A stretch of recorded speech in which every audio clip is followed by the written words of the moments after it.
Šarvojimo salė niekada nėra ta vieta, kurioje norėtum praleisti bent kiek laiko. Ir šis kartas nebuvo išimtis. Jauna mergina liejo sielvartą ir ašaras, žiūrėdama į savo tėvo, 44, Palangiškio Tomo urną. Dar prieš kelias dienas jis su juo kalbėjo ir planavo ateities atostogas, bet dabar jis buvo nužudytas ir vos už kelių akimirkų, galbūt 15 minučių, jos tėtis bus oficialiai palaidotas. Ji niekaip negalėjo sudėti visko į savo galvą. Ne tik dėl to, kad buvo taip skaudu patirti tokią netektį, bet ir dėl to, kad įvykiai buvo tiesiog keisti. Jos tėvas, Tomas, dėl plaučių ligos prieš kelias savaitės buvo paguldytas į ligoninę, bet buvo rastas žiauriai sumuštas viename Klaipėdos daugiabutyje.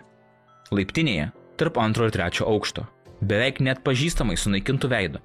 Vienintelis būdas, kai policijai pavyko atpažinti auką, buvo jo paso kopija rasta kišenėje. 2 įtariamieji buvo iškart sulaikyti.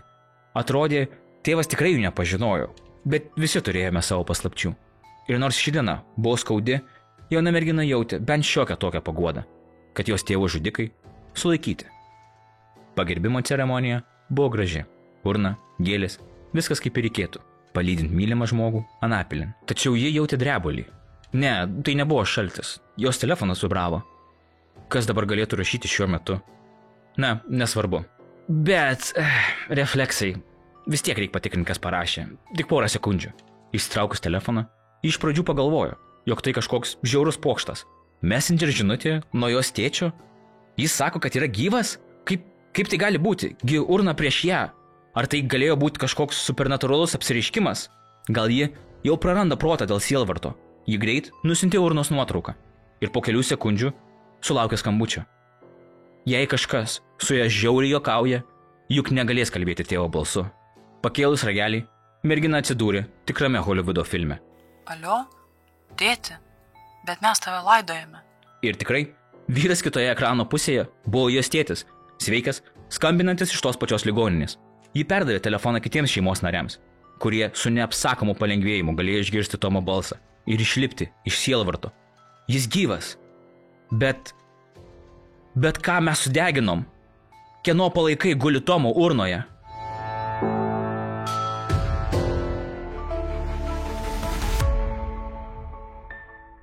Kaune gimęs, augęs ir ilgai gyvenęs 44 metų Tomas į Palangą iš laikinosios sostinės persikraustė maždaug prieš 5 metus. Viename kurorto restorane įsidarbino virėju ir dirbo ten tol, iki kol atsinaujino sunkia infekcinė liga. Mane paguldė į Klaipėdoje esančią ligoninę, kurioje iki šiol ir gydausi. Pernai gegužę operavo plaučius. Sveikstu, tačiau turėsiu negalią. Daktarai balandžio pradžioje jau žadėjo išleisti, bet dabar tikrai nežinau, kaip bus. Svarstė Tomas.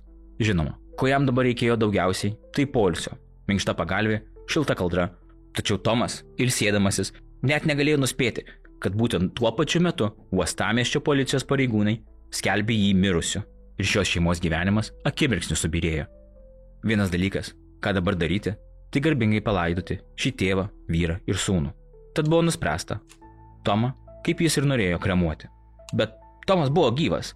Ir net ne tai, kad jis buvo gyvas kažkur nežinomoje vietoje, jis gulėjo ligoninėje po operacijos. Tai tuo metu, kai daktaras vedė Tomo sveikatos knygutę, policija skelbė jį negyvu ir nė vienai pusiai tai nepasirodė keista. Nė viena informacija nebuvo patikrinta. Tik kai sesutė bandė išrašyti jam vaistus ir suprato, kad jis teisiškai yra negyvas, pasiūlė jam pasiskambinti į atitinkamas institucijas ir pasitikrinti, ar tai nėra tiesiog biurokratinė klaida. Tačiau tai padaręs Tomas suprato, ne, jis visomis teisinėmis prasmėmis jau yra nebeegzistuojantis šiame pasaulyje. Nežinau, ant kiek turėtų būti keistas jausmas tai išgirsti iš valdžios pareigūnų ir dar po operacijos. Aš turbūt iš karto pagalvočiau, o velnias, turbūt miriau ir dabar čia kažkoks pragaras, arba aš vaiduoklis, arba, na, suprantat. Kaip įvyko lemtingas skambutis dukrai, jau žinome, bet spėju šitą istoriją bent kuriam laikui priverti visus su jie susijusius klausinėti realybę. Tai kas iš tiesų įvyko?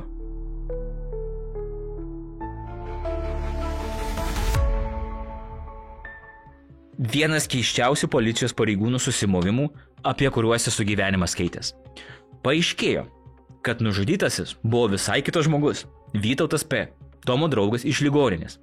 Jo drabužiuose buvo rasta tik paso kopija ir maisto kortelė.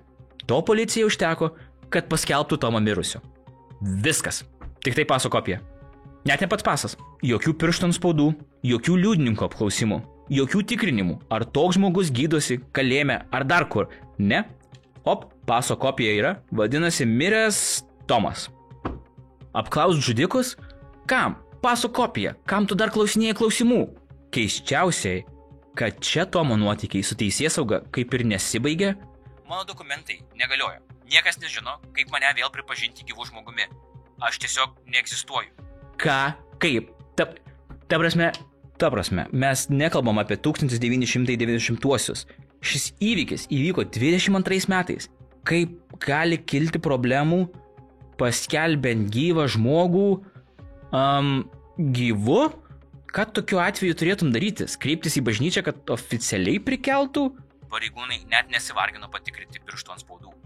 Dabar jie aiškinasi, kaip galėjo suklysti, kas kaltas už šią absurdišką klaidą. Kol kas Tomas negali nieko padaryti. Neturi dokumentų, negali gauti pašalpos ar medicininės pagalbos. Belieka tik laukti, kol Lietuvos teisėsauga vėl prikels jį iš numirusių. Kalbėjo Tomo advokatas. Ką?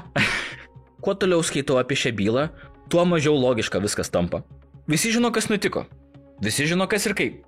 Bet žmogus yra oficialiai miręs ir net negali gauti medicininės pagalbos.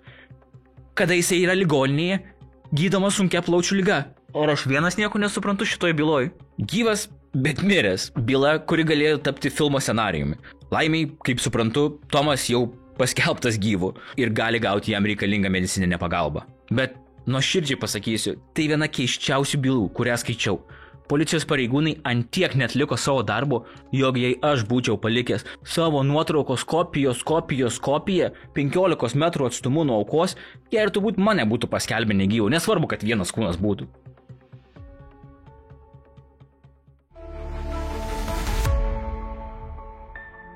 Ačiū, kad žiūrėjote šį keistesnį nusikaltimo video iki galo. Jūs gaunate dar daugiau karmos taškų.